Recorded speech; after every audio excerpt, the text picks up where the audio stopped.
कार्यक्रम में हम बात करेंगे आज दिन भर की बड़ी खबरों की। तो चलिए कार्यक्रम की शुरुआत करते हैं।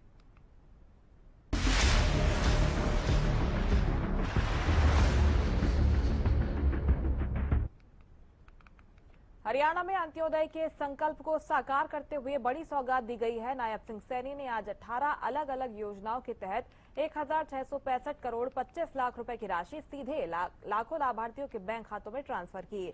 नरेंद्र मोदी के नेतृत्व वाली डबल इंजन सरकार का फोकस है कि हर जरूरतमंद तक समय तक मदद पहुंचे। इसी कड़ी में महिलाओं, बुजुर्गों और जरूरतमंद वर्ग को बड़ी राहत दी गई है।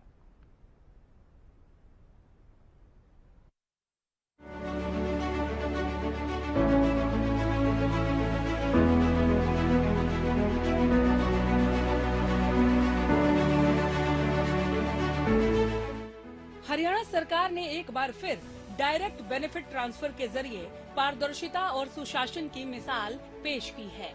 18 योजनाओं के तहत जारी की गई इस राशि में सबसे बड़ा हिस्सा सामाजिक सुरक्षा पेंशन का रहा, जिसके तहत 35 लाख से ज्यादा लाभार्थियों को 1144 करोड़ रुपए से अधिक की सहायता दी गई। वहीं लाडो लक्ष्मी योजना के तहत करीब 10 लाख महिलाओं के खातों में 203 करोड़ रुपए की राशि ट्रांसफर की गई। सरकार का दावा है कि अब तक इस योजना के जरिए 6 किस्तों में 1038 करोड़ रुपए महिलाओं तक पहुंचाए जा चुके हैं। प्रदेश सरकार ने महिला सशक्तिकरण को प्राथमिकता देते हुए 6500 करोड़ रुपए का बजट का प्रावधान भी किया, जिससे 1,80,000 से ज्यादा महिलाओं को सीधा लाभ मिलेगा। इसके अलावा फरीदाबाद में फायर विभाग के 2 कर्मचारियों के मौत के मामले में भी मुख्यमंत्री ने संवेदनशीलता दिखाते हुए दोनों परिवारों को 30-30 लाख रुपए की सहायता और एक सदस्य को नौकरी देने का ऐलान किया। डायरेक्ट बेनिफिट ट्रांसफर के बाद सीएम विपक्ष पर भी हमलावर नजर आए। लाडो लक्ष्मी योजना की 6ठी किस्त वो जारी की है। लाडो लक्ष्मी योजना की 6ठी किस्त के तहत हमारी लगभग 10 लाख बहनें जो लाभार्थी हैं, उनके खाते में 203 करोड़ 28 लाख रुपए की राशि आज ये 6ठी किस्त में जारी करते हुए उनके खाते में पहुंचाई है।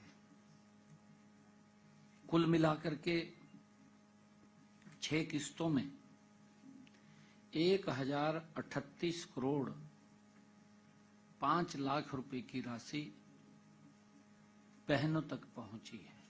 हमने 15 तरह के जो सामाजिक सुरक्षा पेंशनों के तहत 1144 करोड़ 55 लाख रुपए की राशि सीधे 35,55,187 लाभार्थियों के खाते में आज डाली गई है।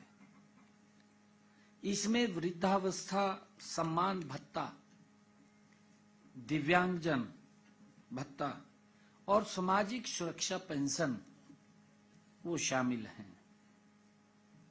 हमने व्यवस्था परिवर्तन करते हुए प्रोएक्टिव मोड को अपनाया है और इसके तहत हमने परिवार पहचान पत्र डेटाबेस के आधार पर पात्र जो हमारे स्वयं निर्धारित होती है 6, 7, 8 अप्रैल को, क्योंकि भारी बरसात हुई है प्रदेश के 4 जिलों फतेहाबाद, हिसार, सिरसा, कुरुक्षेत्र के कुछ गांव में फसलों को नुकसान होने की रिपोर्ट हमें प्राप्त हुई है, क्योंकि ओलावृष्टि हुई है, कहीं कहीं अलग पॉकेट्स के अंदर हुई है।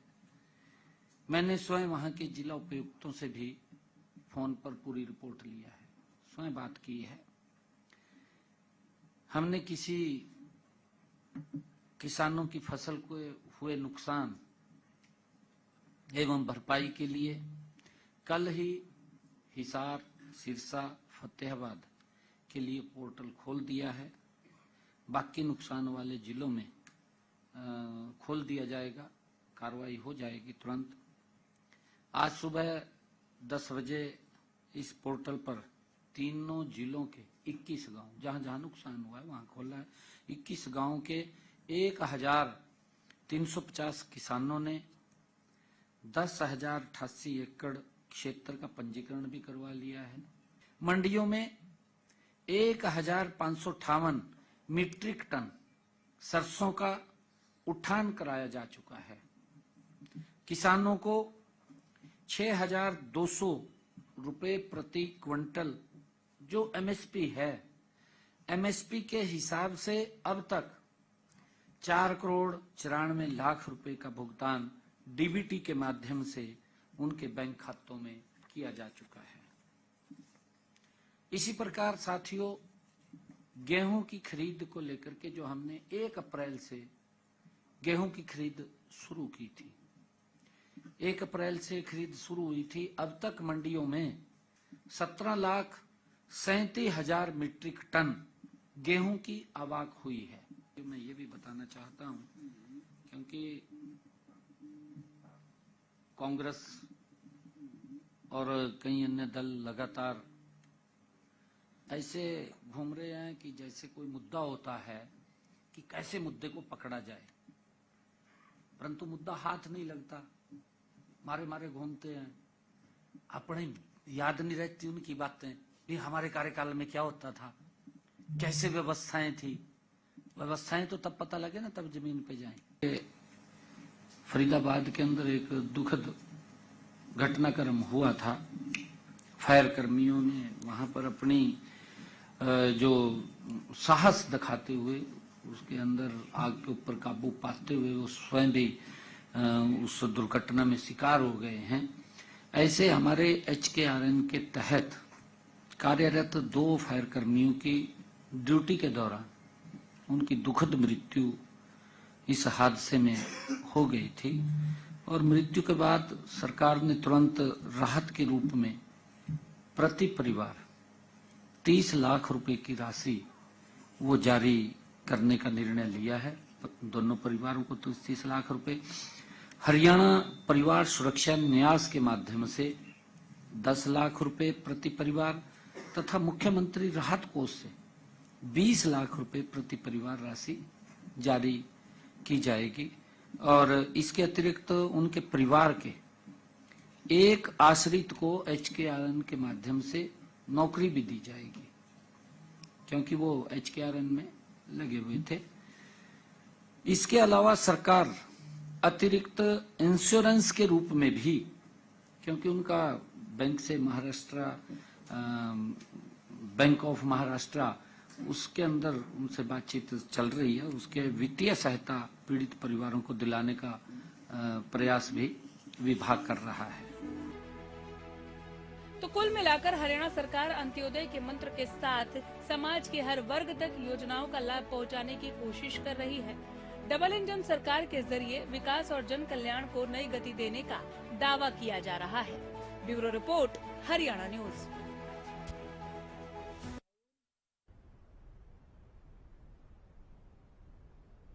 हरियाणा में 1 अप्रैल से गेहूं की सरकारी खरीद प्रक्रिया की शुरुआत हो चुकी है। सरसों की खरीद उससे पहले ही शुरू हो चुकी है। शुरुआती दिनों में बेमौसम बारिश के कारण मंडियों में फसल की आवक प्रभावित रही, लेकिन अब मौसम साफ होने के साथ ही खरीद ने रफ्तार पकड़नी शुरू कर दी है। इस बीच खरीद प्रक्रिया को लेकर लागू किए गए नए नियमों पर किसानों की मिली जुली प्रतिक्रिया सामने आ रही है। सरकार का कहना है कि सभी व्यवस्थाएं सुचारू रूप से चल रही हैं, जबकि विपक्ष इन दावों पर सवाल उठा रहा है। ये रिपोर्ट देखिए।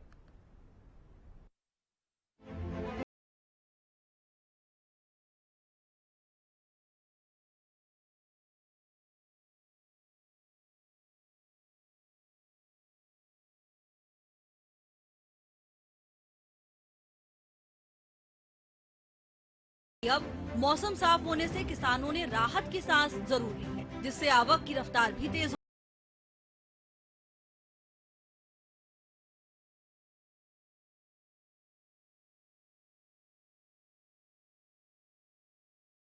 लगातार आश्वासन दे रहे हैं कि किसानों को परेशानी नहीं आने दी जाएगी। 6, 7, 8 अप्रैल को क्योंकि भारी बरसात हुई है, प्रदेश के 4 जिलों फतेहाबाद, हिसार, सिरसा, कुरुक्षेत्र के कुछ गांव में फसलों को नुकसान होने की रिपोर्ट हमें प्राप्त हुई है, क्योंकि ओलावृष्टि हुई है, कहीं कहीं अलग पॉकेट्स के अंदर हुई है। मैंने स्वयं वहां के जिला उपायुक्तों से भी फोन पर पूरी रिपोर्ट लिया है, स्वयं बात की है।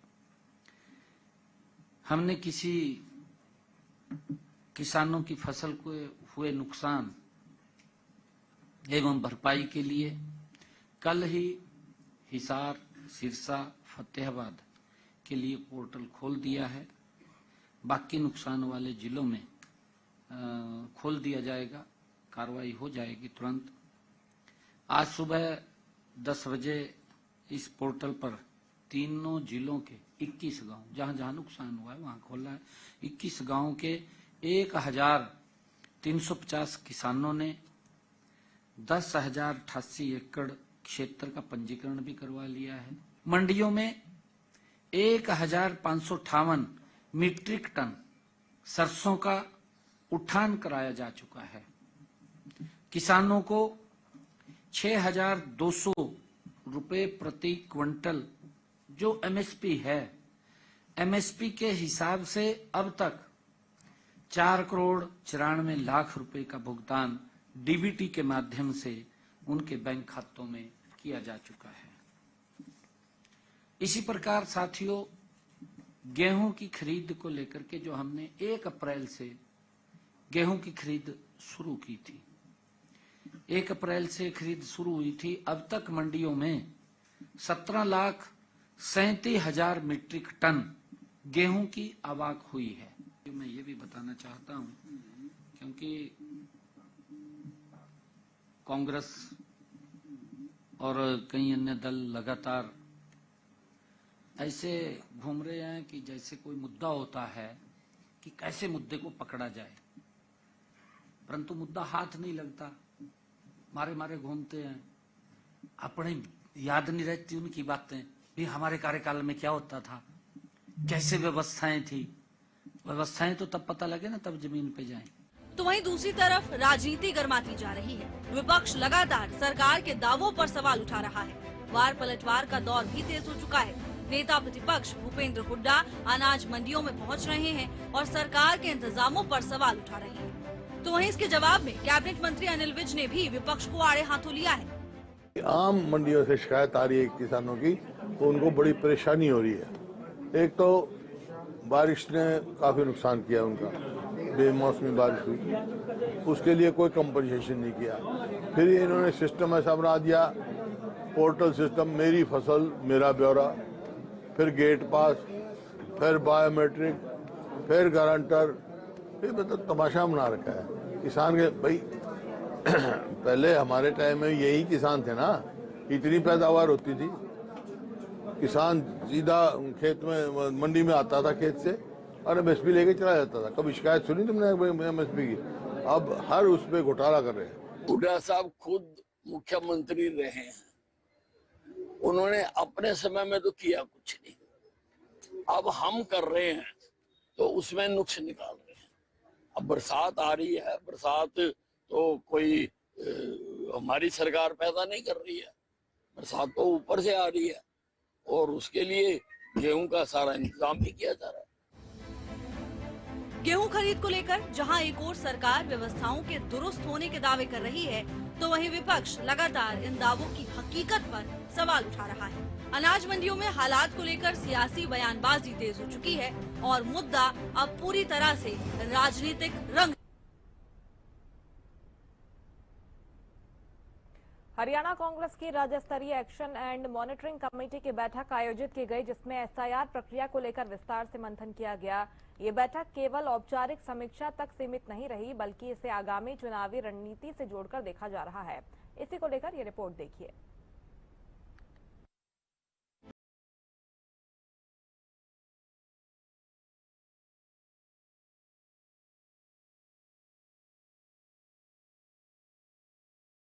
हरियाणा कांग्रेस की राज्य स्तरीय एक्शन एंड मॉनिटरिंग कमेटी की बैठक आयोजित की गई, जिसमें एसआईआर प्रक्रिया को लेकर विस्तार से मंथन हुआ।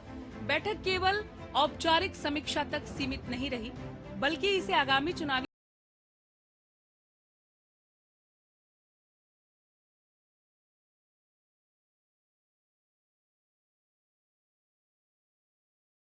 नजर रखेगी। SIR के मामले में एक महत्वपूर्ण मीटिंग का आज आयोजन किया गया। कमेटी बनने के बाद आज ये पहली मीटिंग थी और इसमें मेरे अलावा CLP लीडर श्री भूपेंद्र सिंह हुड्डा जी, सीनियर विधायक श्री BB बत्रा जी और हमारे एक सदस्य सीनियर श्री रणधीर राणा जी, सभी लोगों ने मीटिंग में अपनी उपस्थिति दर्ज कराई है। और मुख्य रूप से ये डायरेक्शन दी गई है कि आगे हम जो हमारे BLA 1 है, BLA 1 जिन्होंने चुनाव लड़ा वो या उनके प्रतिनिधि, कि उनकी आगे भविष्य में जल्दी मीटिंग बुलाई जाएगी अप्रैल में ही, और बुला करके उनको डायरेक्शन दी जाएगी कि BLA 2 जो है, जो हमने आगे बनाए BLA 2, हर बूथ से उसी बूथ का व्यक्ति को BLA 2 की जिम्मेदारी दी गई है, जिसकी ड्यूटी है कि अपने बूथ के ऊपर कोई व्यक्ति नया नौजवान 18 साल का हुआ हो, शादी होकर कोई बच्ची आई हो, किसी व्यक्ति की डेथ हो गई हो, कोई व्यक्ति नहीं रहता हो, ट्रांसफर होकर चला गया हो, या नया व्यक्ति आया हो, कहने का तात्पर्य कि उनकी बूथ के अंदर कोई भी हलचल हुई है नहीं, तो वो जरूर अपने BLO जो अधिकारी होता है उसको इस बात की सूचित करें और जो नाम नए आए हैं उनको उसमें जुड़वाया जाए और इस बात का ध्यान रखा जाए कि गलत नाम ना हो, और हो तो उसकी शिकायत की जाए ताकि उनको काटे जाए। जिस तरह से बिहार में 65 लाख वोटों का मामला आया, पश्चिम बंगाल में 91 लाख वोटों का मामला आया, हम ये चाहते हैं कि हरियाणा के अंदर ये बहुत सही तरीके से हो, SIR की प्रक्रिया सही चले और गलत वोट अगर नहीं बने और जो है वो कट जाए, हमें कोई दिक्कत। कांग्रेस कभी भी असंवैधानिक कार्य नहीं करती। जो व्यक्ति नहीं है, जिंदा नहीं है या चले गए हैं, वो निश्चित रूप से नहीं रहने चाहिए, कोई दिक्कत नहीं है, लेकिन जो जायज वोट हो जरूर बनना चाहिए, शामिल होने चाहिए, ये हमारी बात। हमारा ये मानना है कि भारतीय जनता पार्टी की मंशा रहती है कि धर्म के नाम पे, जाति के नाम पे, ये राजनीतिक आधार के ऊपर वो वोटों को जुड़वाया जाए या कटवाया जाए ताकि ये प्रकीर्ण सत्ता की प्राप्ति की जा सके। ये इसके पीछे मुख्य मंशा ये है, लेकिन हम ये कहते हैं कि नहीं होना चाहिए और हरियाणा में हम ऐसा नहीं होने देंगे, हमारा प्रयास रहेगा। दरअसल SIR यानी मतदाता सूचियों का विशेष गहन पुनरीक्षण एक प्रशासनिक प्रक्रिया है जिसका उद्देश्य मतदाता सूची को अपडेट और शुद्ध करना होता है, लेकिन कांग्रेस इसे केवल तकनीकी प्रक्रिया नहीं मान रही। पार्टी का आरोप है कि इस प्रक्रिया में पारदर्शिता की कमी या प्रशासनिक पक्षपात की आशंका लोकतंत्र को प्रभावित कर सकती है। SIR के दौरान नए मतदाताओं का नाम जोड़ना, मृत या स्थानांतरित मतदाताओं के नाम हटाना और डुप्लीकेट एंट्री खत्म करना शामिल होता है।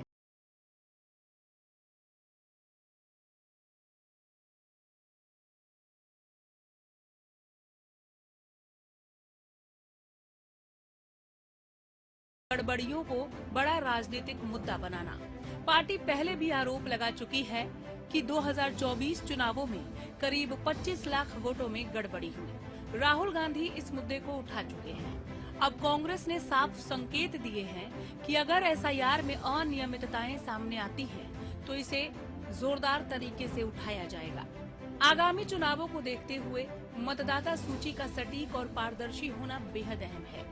ऐसे में SIR को लेकर कांग्रेस की ये सक्रियता आने वाले दिनों में हरियाणा की राजनीति को और गर्मा सकती है। Bureau report. IDFC first bank में करोड़ों रुपए की कथित हेराफेरी ने सिस्टम पर सवाल खड़े कर दिए हैं। फर्जी सिग्नेचर, संदिग्ध ट्रांजैक्शन और शेल कंपनियों के जरिए पैसों के खेल के आरोपों के बीच अब इस पूरे मामले में CBI की एंट्री हो चुकी है। मामले पर विपक्ष भी हमलावर है। नेता प्रतिपक्ष भूपेंद्र हुड्डा ने तो ये तक कह दिया कि सरकार का काम घोटाले का काम है। ये रिपोर्ट देखिए।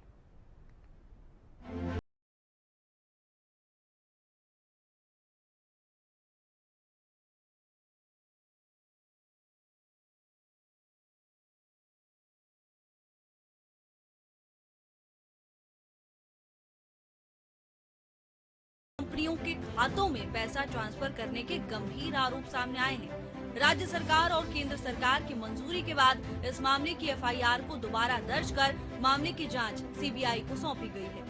अब भ्रष्टाचार पर CBI का शिकंजा। CBI को जांच सौंपने की प्रक्रिया। 23 फरवरी 2026 को पंचकुला में पहली FIR दर्ज हुई थी। 25 मार्च 2026 को हरियाणा सरकार ने CBI जांच के लिए सहमति दी। 8 अप्रैल 2026 को केंद्र सरकार ने CBI को पूरे हरियाणा में जांच का अधिकार दिया। CBI के FIR में 9 बड़े खुलासे हुए हैं। विभाग ने चेक से भुगतान की बात से साफ इनकार किया है। पूर्व डायरेक्टर के फर्जी सिग्नेचर से चेक प्रोसेस होने का शक है। फर्जी सिग्नेचर इस्तेमाल किया गया। चेक में राशि के आंकड़ों में गड़बड़ी का गंभीर आरोप है। संदिग्ध बैंक स्टेटमेंट का आरोप। 46.56 करोड़ रुपए के ट्रांसफर का अलग रिकॉर्ड पाया गया।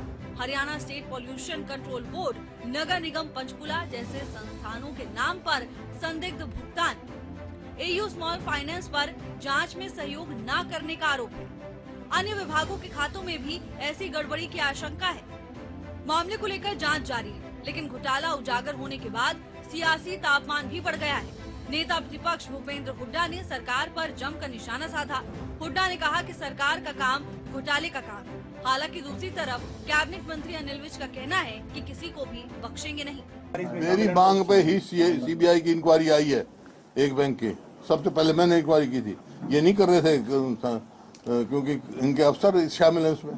दूसरे बैंक के बारे में पता करना चाहिए, उसमें सीबीआई इंक्वायरी करनी चाहिए, जांच जाना चाहिए। ये इस तरह थोड़ा है। मैं तो कह रहा हूँ कि सरकार का काम घोटाले का काम है। एक के बाद एक घोटाला, एक के बाद एक घोटाला, एक के बाद एक घोटाला। विधानसभा में खड़े होकर के कहा था कि कमेटी मैं बना रहा हूँ और अरुण जी के नेतृत्व में वो कमेटी की घोषणा करी थी, क्योंकि फाइनेंस के हमारे सेक्रेटरी इनके नेतृत्व में कमेटी बनी थी और एंटी करप्शन ब्यूरो भी उसके अंदर लगा हुआ था। उसको भी हमने जांच दी थी कि कौन कौन इसमें शामिल है, उसको ऊपर नीचे से लेकर के, क्योंकि इसमें चाहे बैंक है चाहे अन्य कोई और व्यक्ति है जिसकी मिलीभगत है, उसके अंदर उसमें कहीं न कहीं दिक्कत है, तो उसकी जांच कराई। जैसे जैसे जांच आगे बढ़ रही थी तो वो उस पर कार्रवाई भी हुई है और अब वो सीबीआई को चला गया है। देखिए, किसी को भी नहीं छोड़ेगी। 560 करोड़ रुपए का घोटाला हुआ है। खा भी गए हैं, अपने खातों में डाल लिए हैं, जब कुछ भी किया है तो सरकार तो नहीं छोड़ेगी। इससे पहले भी कई लोगों को गिरफ्तार किया जा चुका है, बैंक के अधिकारियों को भी गिरफ्तार किया जा चुका है और मुख्यमंत्री जी ने तो यहाँ तक कह दिया कि हम ये केस सीबीआई को दे देंगे और सीबीआई को चला जाएगा। तो आप देखना कैसे लाइन लगती है। फिलहाल सीबीआई की जांच से इस पूरे घोटाले की परतें खुलने की उम्मीद है। अब देखना होगा कि जांच एजेंसी इस मामले में किन किन लोगों की भूमिका को उजागर करती है और क्या बड़े खुलासे सामने आते हैं। इधर हरियाणा के बहादुरगढ़ से एक सनसनीखेज मामला सामने आया है, जहां पुलिस ने बड़े स्तर पर बच्चा तस्करी गिरोह का भंडाफोड़ किया। इस कार्रवाई में 50 से ज्यादा बच्चों की तस्करी का खुलासा हुआ है, जबकि 11 आरोपियों को गिरफ्तार किया गया है। हालांकि गिरोह का सरगना अभी भी फरार है। ये रिपोर्ट देखिए।